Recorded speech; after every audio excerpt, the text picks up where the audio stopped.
J'ai grandi en Afrique avec mes parents pendant 9 ans et ma mère donnait des cours de danse orientale dans un centre culturel là-bas.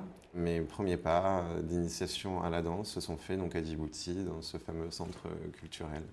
Et par contre, en ce qui concerne le classique, je dirais que c'est vraiment la rencontre avec des amis de mes parents et simplement le fait qu'un jour ils aient mentionné ce film Soleil de nuit avec donc Mikhail Baryshnikov et Gregory Hines. Et c'est la première vision dont je me souviens d'un danseur classique et de la danse classique. Clairement, ce qui m'a attiré, c'est la force en fait, qui se dégageait de Mikhail Baryshnikov et de Gregory Hines. C'était un mélange de force et de fragilité à la fois, je sais pas, de ma sensibilité d'enfant. C'est vrai que j'étais assez introverti. J'ai tout de suite eu le sentiment que ce serait quelque chose dans lequel je pourrais m'épanouir peut-être différemment, mais il y avait un tel dégagement d'énergie qui ne se faisait pas par la parole que ça m'a beaucoup plu.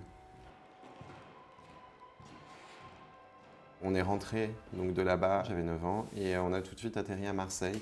Et donc j'ai commencé dans un premier temps ou continué plus ou moins la danse à cet endroit-là, dans une petite école de danse. Et toujours pareil, c'est vrai que c'est quelque chose qui m'attirait, qui me passionnait beaucoup, mais je le faisais vraiment comme un loisir. Donc c'était vraiment à raison de 2 fois par semaine. Et on va dire que les choses se faisaient de manière un peu légère. Et l'école de danse est vraiment venue au bout de 3 4 ans, je pense. Je faisais des stages en fait tous les étés. Et j'ai le souvenir de ce stage à Nîmes, où Elisabeth Platel et Cyril Atanasoff étaient donc présents. Et c'est eux qui sont vraiment allés vers mon papa et qui l'ont incité à me présenter à l'école de danse.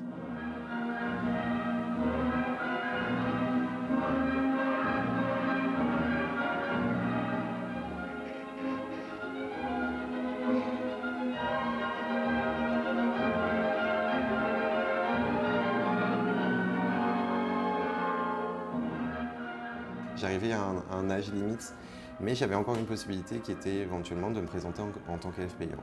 Et donc en fait, plus ou moins à mon insu, c'est ce que mon père a fait. Il a envoyé une vidéo, à l'époque c'était Claude Bessy, et c'était en début d'été. Et je crois qu'il n'a pas eu de nouvelles. Voilà, tout l'été est passé, la rentrée je l'ai faite normalement, on va dire, dans mon collège marseillais. Et puis un jour, début octobre, il a eu un appel de l'école de danse, de l'opéra, c'était Claude Bessy au téléphone. Et elle lui disait, écoutez, voilà, il y a une place qui vient de se désister. Si vous êtes d'accord pour le faire intégrer l'école de danse en tant qu'élève payant, moi je suis prêt à lui donner cette place. Et en fait, ça s'est fait comme ça, en l'espace d'un week-end. J'étais parti de Marseille, je débarquais à Paris, à l'école de danse. J'ai intégré dans un premier temps la 3e division. Et à l'époque, c'était donc avec Bernard Boucher. Et l'idée, c'était que j'avais droit à un stage de 2 ans.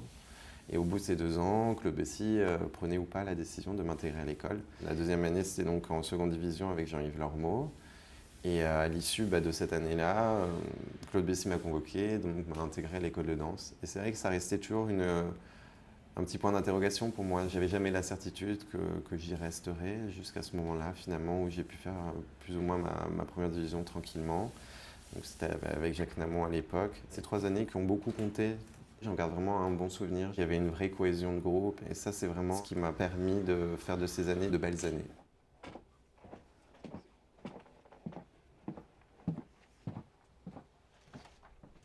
J'ai énormément eu le sentiment de grandir très tôt en arrivant.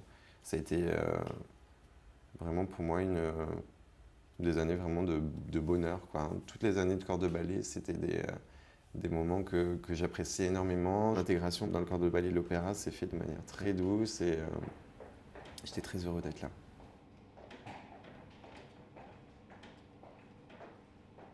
Je pense à Manuel Legris, qui a été quelqu'un de très important pour moi dès que je suis rentré.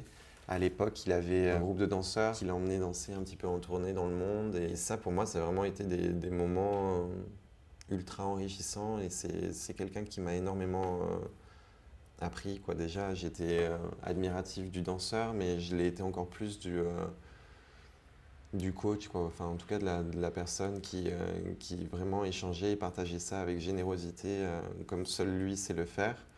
Cette rencontre-là m'a emmené aussi à rencontrer finalement Jean-Marie Didier, qui a été aussi quelqu'un avec qui, mais différemment, j'ai énormément évolué. Lui, c'était vraiment tout l'aspect artistique, quelqu'un qui m'a ouvert l'esprit sur beaucoup d'autres choses, par exemple comme la musique ou même le lyrique, enfin, un rapprochement entre les voix et le corps, par exemple. Et puis je pense aussi à Florence Claire. La première fois où j'ai travaillé avec elle, c'était pour La Belle au bois dormant. C'est à la fois une rencontre avec un rôle, mais aussi avec une personne. Je suis vraiment reconnaissant de tout ce qu'elle a pu m'apporter.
Quand je suis rentré dans la compagnie, tous les ballets que j'ai abordés, évidemment, c'était des ballets de Rudolf Nureyev.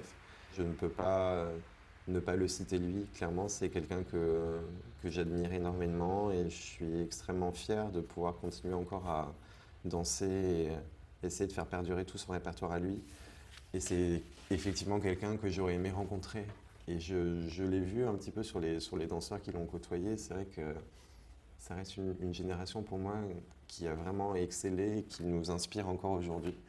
Donc lui, c'est vraiment quelqu'un voilà, que j'aurais aimé côtoyer, avec qui j'aurais aimé pouvoir travailler et même simplement l'observer, je pense travailler. Ça c'est vrai que j'aime bien observer et je trouve qu'on apprend beaucoup comme ça. Après, de manière plus actuelle, je pense que un de ceux qui m'a vraiment aussi marqué, parce que c'était ma première rencontre finalement avec quelque chose d'autre que le classique, c'est Wayne McGregor. Ça a été une rencontre aussi très forte, quoi, vraiment humaine, dans l'engagement physique, mais aussi dans son engagement humain vis-à-vis de nous. C'était vraiment une autre manière de travailler, d'aborder les choses. Et il a libéré finalement beaucoup de choses chez moi. J'avais sûrement ce complexe-là vraiment du danseur classique, quoi, un peu de ne pas avoir eu l'opportunité ou peut-être de ne pas me sentir à l'aise de sortir de ce carcan-là. Et lui m'a vraiment totalement décomplexé.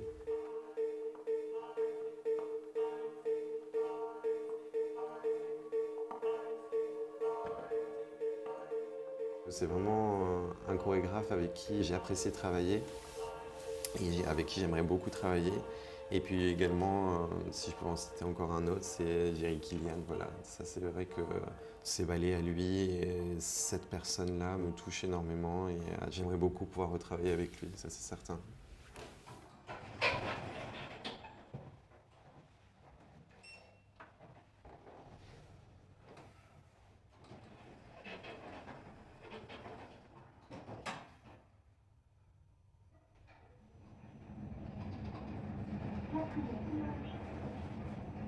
Non, cette proposition aussi de Mme Brigitte Lefebvre, après ces énormes prestations aussi ces derniers mois, Monsieur Matthias Heymann.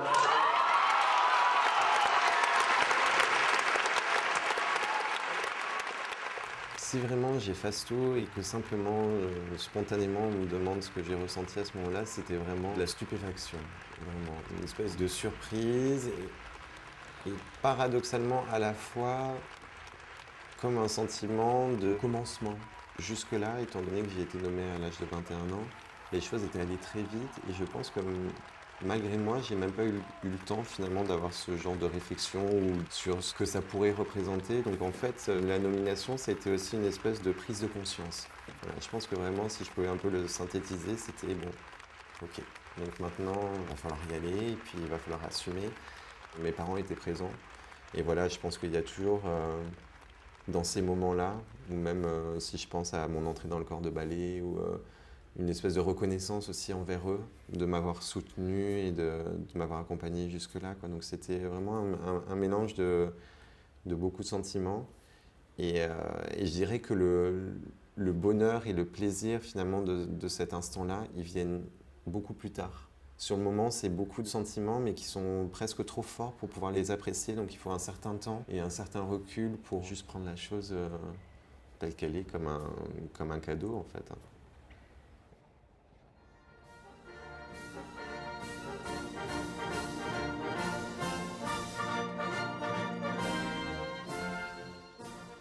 Le défilé, pour moi, c'est presque un moment de réunion avec la compagnie. Plus que le fait aujourd'hui que moi, j'aille défiler tout seul, au contraire, j'ai vraiment le sentiment d'être ultra entouré. D'un coup, toute la compagnie se retrouve, on est tous agglutinés comme ça au foyer, il y a toute la préparation avant où finalement on a l'opportunité de croiser et de parler avec des gens qu'on ne croise pas forcément parce que chacun, et notamment les étoiles, on a des plannings qui sont un peu dissociés du reste de la compagnie. Donc c'est aussi un peu un moment de convivialité. Je trouve ça vraiment très fort.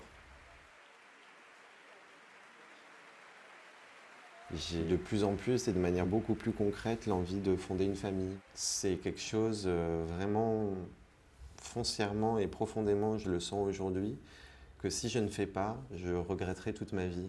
Je pense que j'ai toujours eu cette envie, même petit, la projection de la transmission, en fait, vraiment d'avoir ce rapport-là. Alors ça peut être au travers d'une adoption aussi, même si évidemment je préférais faire les choses différemment. Mais vraiment, ouais, s'il y avait un rêve aujourd'hui qui me viendrait à l'esprit tout de suite, c'est de fonder une famille. C'est vraiment une des plus belles choses finalement que la vie nous offre et je serais vraiment très triste de ne pas le vivre un jour.